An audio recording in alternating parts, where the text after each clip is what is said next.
Bad boy Brendan Favola has disgraced himself yet again. Sprayed a female student in the face with a fire extinguisher and harassed the manager of a North Melbourne dry cleaner. His career as an international rules footballer is tonight over. Brendan Favola has been exposed on security video before. After Carlton's Mad Monday, Brendan Favola has been fined $10,000 for his drunken antics at the Brownlow medal count. Pressure point! Pressure point! But if you don't want to do it the Carlton way, you don't have to. You won't be a part of the Carlton Football Club. The Blues are fed up. It's one indiscretion too many. If that goes, so many kids will be devastated. Carlton has dumped wayward full forward Brendan Favola. Brendan Favola started life as a Brisbane Lion today.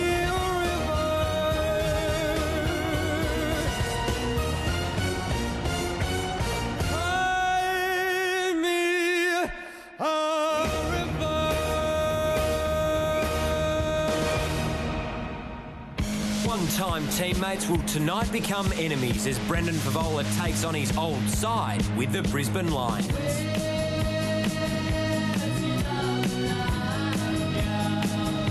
You know, his footy's now the part that's got to do the talking. He's really entrenched himself in the Brisbane Lions locker room. You are kidding me! Can the new look Carlton forward line prove there is life after Fev? Or will the former Blue and his new mate Brownie have the last laugh? Carlton come out, this is cutting out a bit. Carlton come out and then... So out come the Blues, and that's little Joey Wilson, Jim's son. Now Sammy's brother wanted to come out with the Lions tonight, but he's not well enough, Sammy. So to the Wilson family, Jackie back in Melbourne with Sammy, and to Jim and Joey, our thoughts are with you from Channel 7. They love the Blues, and they were good in beating Richmond. Simpson leading them out. Judd, of course, still not playing. Had some terrific matches against Brisbane last year, including that elimination final. And what an imposing figure Brown is. Lee, you know him so well, as I welcome you, Lee Matthews. I had a chat to him during the week. We left the interview at half-time. Some great revelations about some of the misconceptions surrounding the Lions. What a wonderful captain, wonderful player. But certainly they were good last week, the Lions, as were Carlton. Both quite comfortable first-round winners. Terrific night here too, Lee. Not sure if we're going to get that thunderstorm or not, but at the moment it's pretty good conditions. Every seat has been sold in this stadium. No, it'll be very much a full house. Yeah, it's a dry atmosphere, and that means the grass is quite dry. Last week it was quite moist with all the humidity, so it'll be a really good game, good conditions, I should say, for a really good game of footy. Do you like coming here still? Well, it's interesting being out on the ground. First time I've been out on the ground since I was coach. Brisbane Lions, of course, Chaney's still at the one change in for Buchanan, who's out injured. And they were struggled last week, had a dynamic last quarter, won by 4 goals, 8 behinds, but really a really powerful last quarter. But all the talk, of course, is about Favola swapping clubs, basically. Now he's in the Lions jump. He's kicked a lot of goals, but last week kicked 3 goals, 7, so he's pretty inaccurate, but had 9 marks inside 50, so he was very good last week. The Lions went to him 43% of the times they went forward, so already he's a dominant figure when they midfielders come forward. But Jonathan Brown, he got his 5 goals last week, 14 marks inside 50. That's just a fantastic player. Fantastic. They kicked half the score between them. That's the problem, but they're good enough to probably every week kick half the Brisbane score, and Brisbane could still end up with 15 or 16. Luke Power looks like he's going to play forward a bit more regularly this year. Got 3 goals last week. They're still looking for those players that can get their 2s and 3s to complement you for Favola and Brown's big numbers. Your public. Dennis, we had a terrific cheer when I walked out tonight, and I looked around and Lee was standing behind me. Up to you, mate.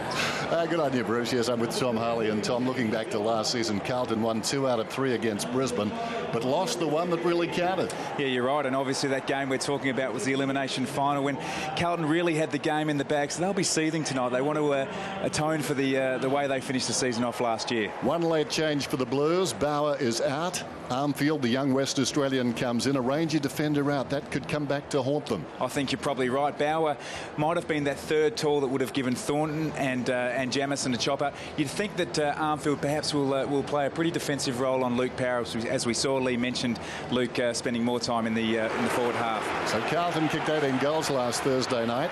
They had 9 goal kickers. They had 9 goal kickers, and they'll need to do something like that again tonight.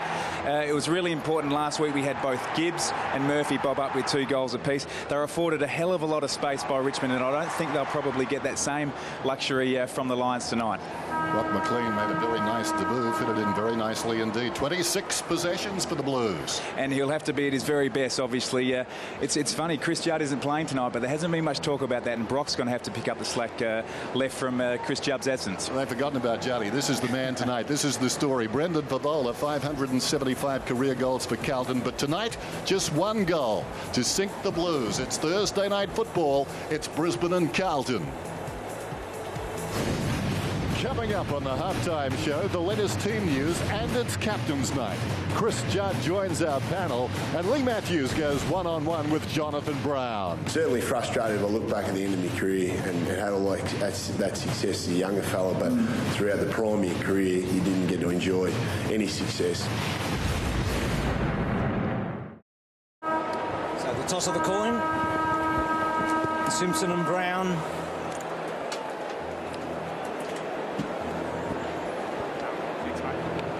So I'll have a second go.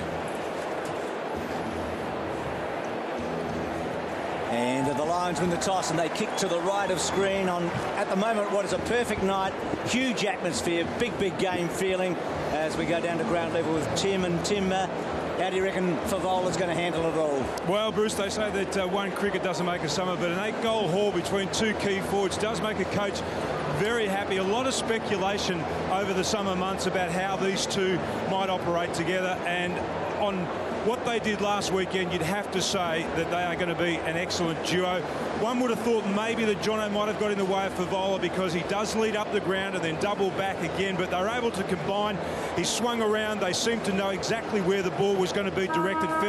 We just saw him drop a mark a moment ago. Now, that's one thing going to have to improve on up here, because there's a lot of dew about, a lot of humidity in the air at this time of the year. He is going to have to get his hands behind the ball and just block the ball and bring it down. But there's no question tonight they have to stop. That is Carlton. They have to stop Favola. They've got to stop Brown.